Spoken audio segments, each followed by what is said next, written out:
Bom, e aqui no nosso estúdio já temos a Juliana Rosa, que vai falar com a gente sobre essa corrida final do governo para aprovar uma medida provisória que altera a alíquota do IOF. Essa MP perde a validade amanhã. Hoje de manhã, a votação de um texto numa comissão mista do Congresso foi adiada a pedido do presidente do Senado, Davi Alcolumbre, por causa da falta de um acordo. Só após a aprovação na comissão é que a matéria segue para o plenário da Câmara e posteriormente para o Senado. O relator dessa medida provisória, o Carlos Zaratini, que é do PT de São Paulo, retirou da nova versão do relatório o aumento da tributação sobre bets. A medida é considerada fundamental pelo governo Lula para fechar as contas do ano que vem, mas enfrenta forte resistência no Congresso. Essa alternativa está desidratada, hein, Juliana Rosa? Seja bem-vinda, boa tarde. Tudo bem, Edu? Boa tarde para você, Adri. Tudo bem? Boa tarde vai sobrar, você. Hein?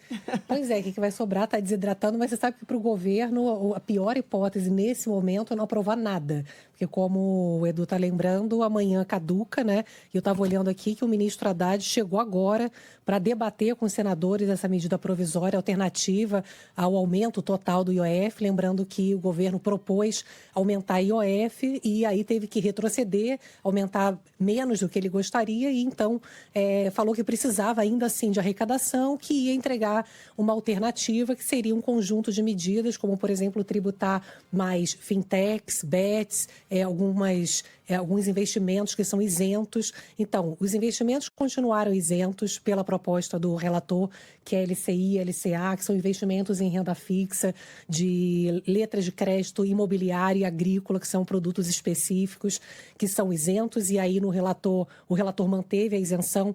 As bets também, o governo defendia um aumento de tributação. Esse aumento não entrou dentro do relatório. Os empresários estão reclamando muito aqui, porque eles estão dizendo por que alguns foram isentados e, no final, você tem aumento para outros segmentos. Então, e ainda tem o risco de não passar nada. Vamos lembrar que o governo já tem o risco de não conseguir entregar no ano que vem o equilíbrio das contas públicas, mesmo com o aumento de IOF e aprovando a medida provisória. Tá? Que a previsão, agora desidratada, né, em 3 bi, vai para quase 40 bi, né? 37 bi, 20 bi de IOF, mais 20 bi dessa medida provisória. O governo precisa de 40 bi, promete no ano que vem ainda anunciar medidas de redução, de desoneração, que ninguém sabe o que é ainda, de alguns segmentos, para poder fechar a conta e ainda assim tem risco de mudar a meta. Então, nesse momento, Dri, aquela queda do dólar que a gente viu ontem, o otimismo, chegou, né?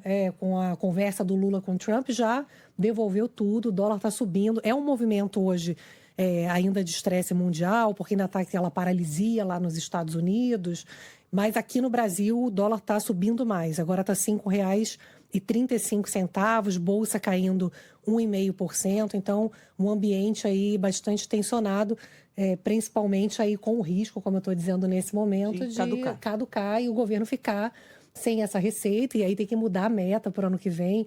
Então, isso tudo traz um ambiente de falta de credibilidade da meta, que já tem, né? E agora, o que o governo até tem ouvido isso dos técnicos, ano que vem a previsão de crescimento é menor. A gente já vê a economia perdendo fôlego, com o juro alto. A arrecadação pode encolher A arrecadação deve encolher. Então, eles já estão preocupados com isso, porque, inclusive, a previsão orçamentária do governo para o ano que vem está mais otimista do que a média dos especialistas estão prevendo.